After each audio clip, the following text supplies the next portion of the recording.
Bienvenidos al podcast Otto y Punto, presentado por Otto Smilinski. Queridos amigos invisibles, hoy quiero que conversemos sobre varios temas. En primer lugar, una respuesta corta sobre las etiquetas que uso en mi herramienta de productividad Things, que me permiten aplicar el método GTD en mi día a día. También sobre por qué iOS vende 4 veces más aplicaciones que Android y lo mal que las cosas llegan con Yosemite cuando han podido ofrecerlas antes, y un par de divagaciones a modo de reflexión. Agarraros de los pantalones porque seguramente esto va a ser largo, ya que grabo de vez en mes. Antes de arrancar, Jorge Luis Saucedo, @JorgeOrge001 en Twitter, me preguntó sobre cómo uso los tags y contextos en Things. En este momento estoy hablando sobre GTD y enseguida paso a lo que nos atañe en esta conversación. Jorge, en Things, además de las listas tradicionales de hoy, siguiente, algún día y las programadas, tenemos proyectos que funcionan como carpetas. A ellas le doy nombres de clientes. Además, tengo carpetas personales como empresa, cosas de casa, personal y familia. Lo de los clientes es porque son más constantes que el tiempo de los proyectos, que tienen siempre duración. En cuanto a las etiquetas o tags, son otro nivel de filtro. Suelo utilizar los nombres de proyectos precedidos por el acrónimo que le doy al cliente y separado por un underscore o subrayado. También utilizo nombres de compañeros de trabajo para saber de quién depende el arranque de esa tarea.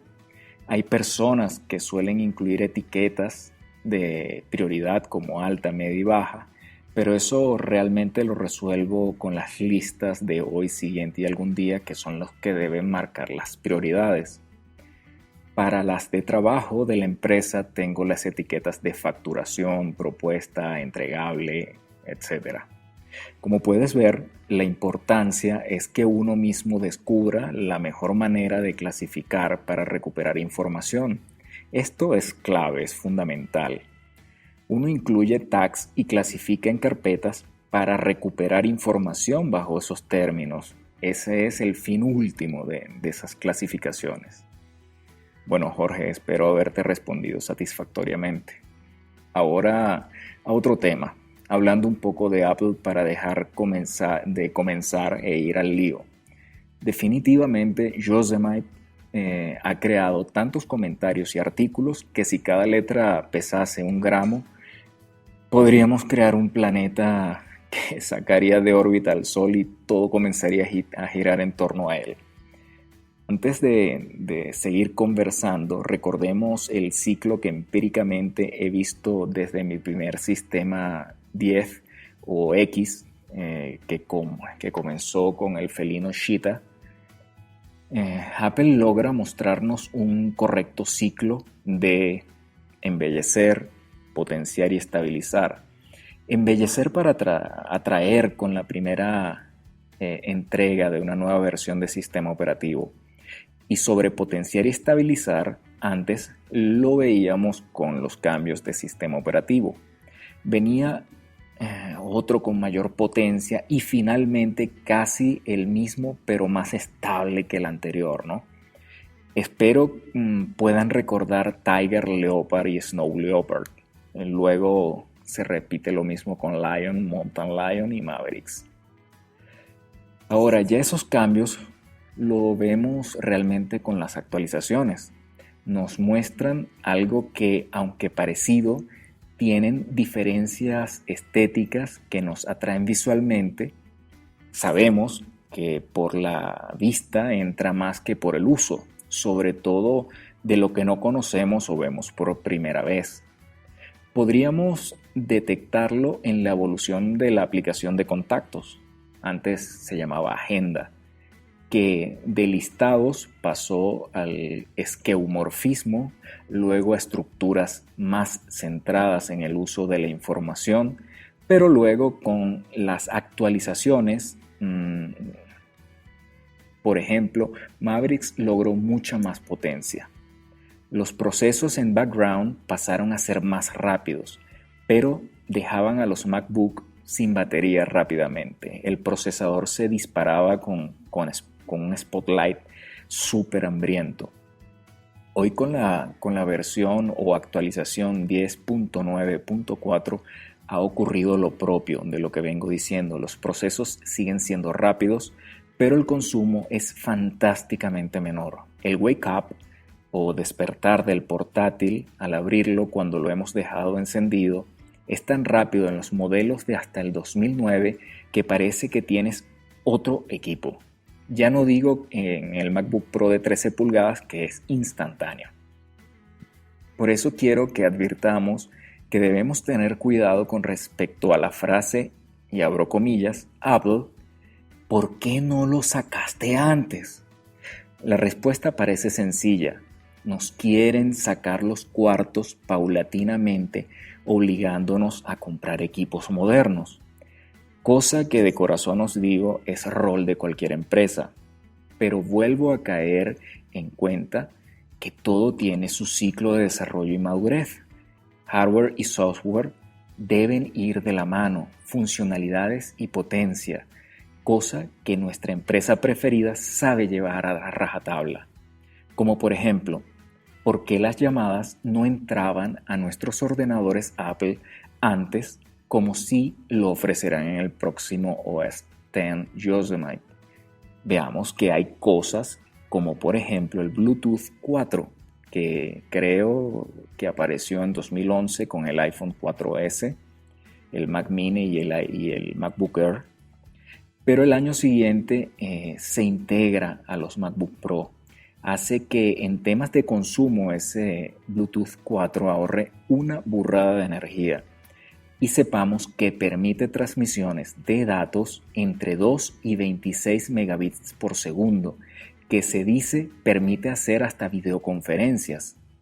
Por tanto, es la velocidad perfecta para que, por ejemplo, una llamada pueda transferirse del iPhone al Mac, que con Wi-Fi no sería tan perfecta en virtud de que podría estar congestionada por descarga de otros participantes de esa conexión Wi-Fi, lo que no brindaría la perfecta experiencia de usuario a la que nos tiene acostumbrados Apple.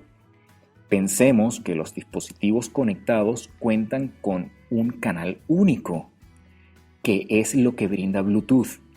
Es una comunicación punto a punto sin estar compartido con dispositivos de bajo consumo de datos o estando compartido con estos dispositivos como lo pueden ser un ratón o un teclado y a lo más con unos auriculares o una tableta de diseño.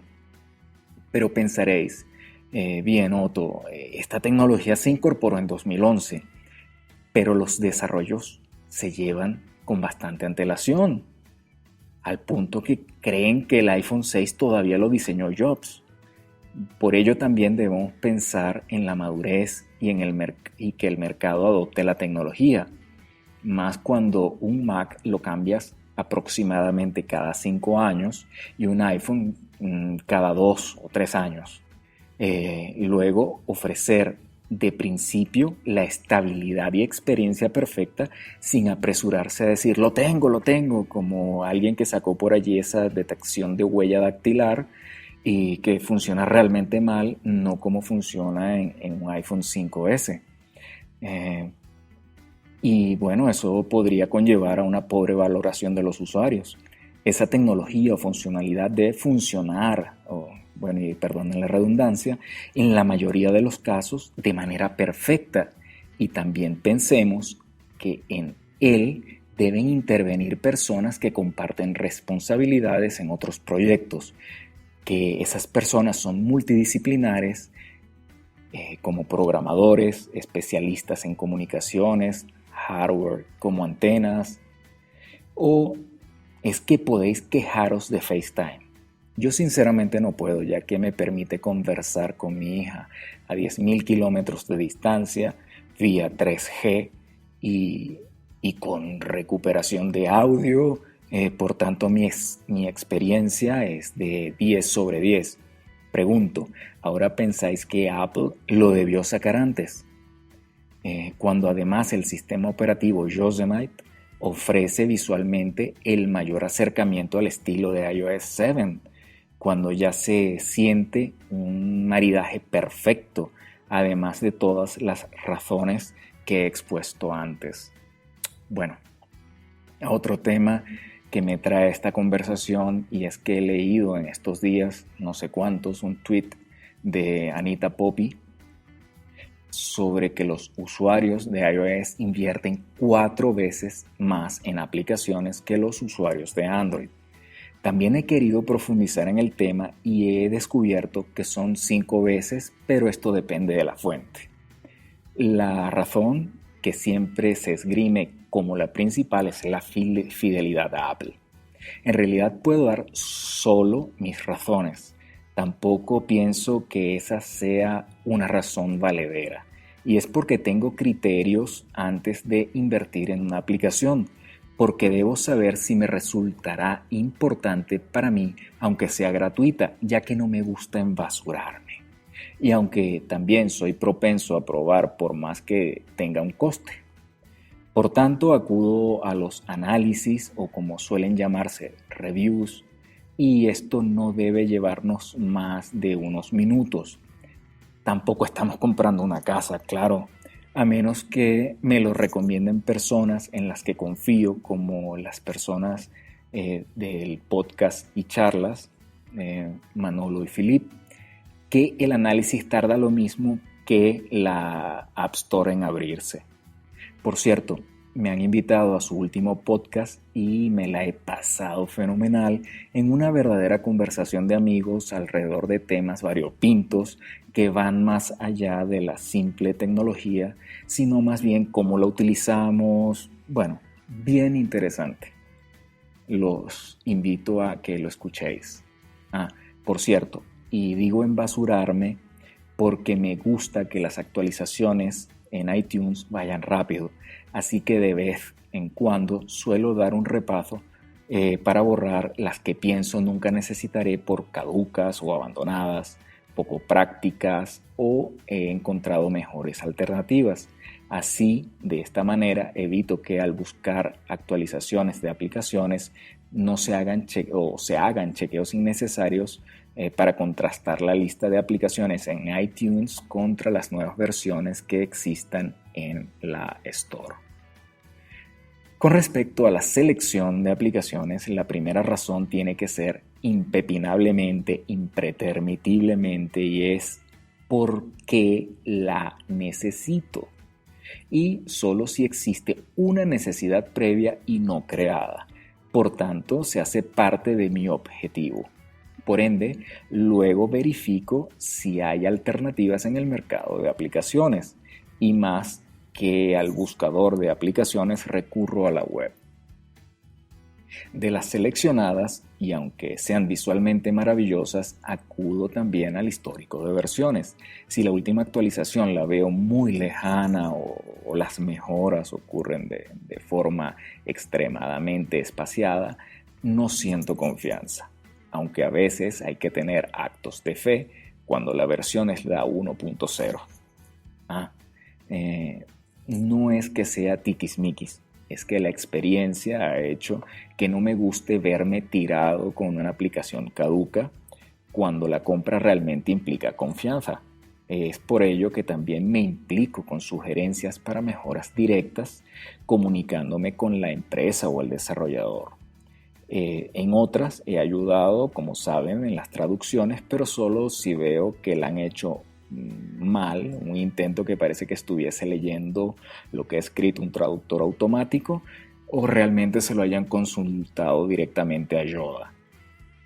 Por otro lado, no me gustan las aplicaciones hipergestuales, donde los movimientos con el dedo predominen en las acciones, porque prefiero ver un botón que aprenderme series de movimientos que sinceramente aún no siguen un estándar. Caso contrario que el swipe left en una lista al cual sí nos hemos acostumbrado. Arrastrar a la izquierda en el ítem de una lista debe permitir eliminarlo, y a la derecha nos ofrecería más opciones. Hacer tap sobre él nos debe llevar a la información detallada del mismo. Bueno, creo que esto más bien poco tiene que ver con la razón de por qué un usuario de iOS compra más que los de Android, sino una forma de hacer mis propias compras. Pero siguiendo en la línea de la disertación que me trae acá, se esgrime fidelidad a la marca, cosa que para mí no tiene sentido, porque ser fiel no implica que deseas invertir.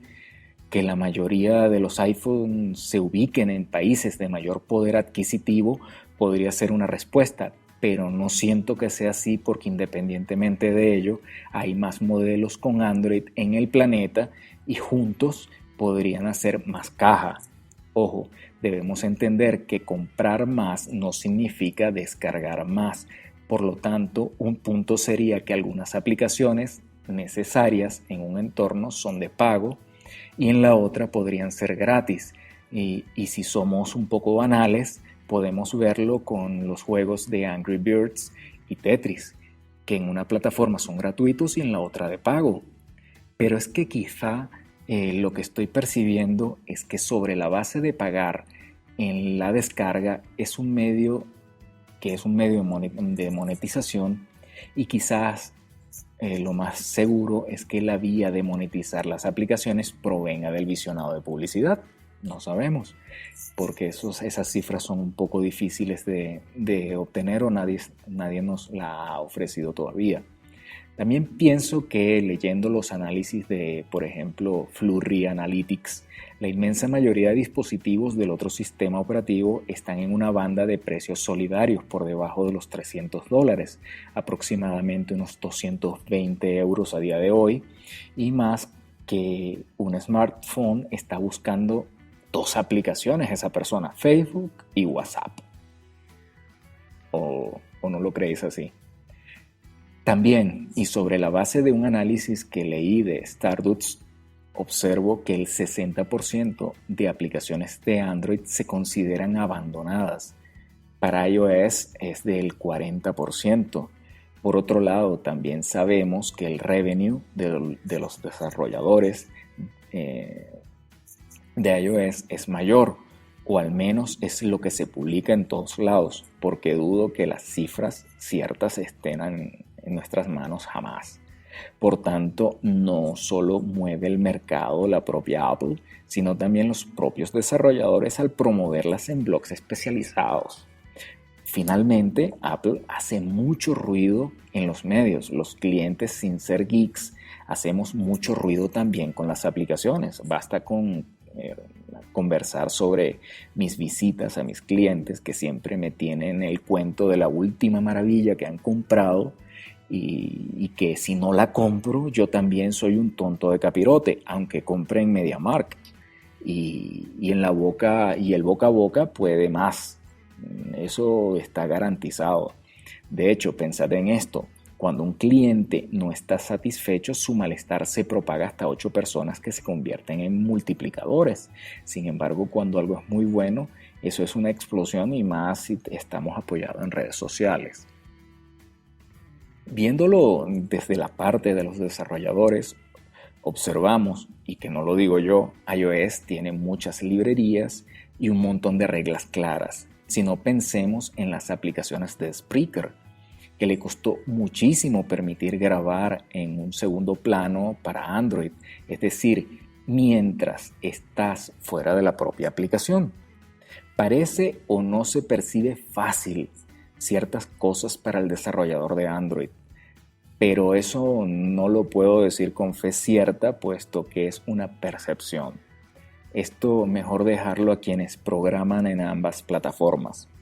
Luego está el consabido tema de la fragmentación, tipos diferentes de hardware, que Google debe apretarle las tuercas a los fabricantes y exigirles literalmente y con contundencia la construcción bajo sus lineamientos, o que entienda a Google que finalmente cada cual haga lo que quiera y ella debería certificar lo que sí cumplan esas condiciones que pondría Google.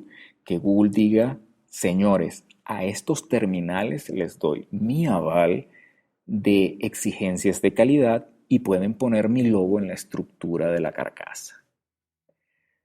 Ahora bien, ya dejaré un par de reflexiones dentro de mis divagaciones, al más puro estilo de los Migueles del podcast Divagaciones Tecnológicas. Imaginaros que Chrome se convierta en un caballo de Troya y permitan ejecutar al menos en OS X aplicaciones de Android. Sabemos que Chromium es un buen intento de sistema operativo y esa sería una vía de que Google aterrice o aterrizara en nuestros ordenadores y crear una Play Store paralela. No debe darnos miedo, eso sí, es beneficioso para quienes puedan necesitarlo. La otra es, ¿qué tal si Apple decidiera que asocia un fichero a un tipo de uso, a un tipo de reproducción? Por ejemplo, un OPML, que son los ficheros que sirven para crear nuestras listas dentro de nuestros podcatchers o aplicaciones para escuchar podcasts. Un OPML único y que resulte que independientemente del podcatcher siempre tendrá su misma lista. Luego, una forma de mantener el punto de reproducción y cuáles hemos escuchado o cuáles son nuestros nuevos podcasts, como el calendario que sirve sus datos a otros calendarios o a otras aplicaciones de calendario.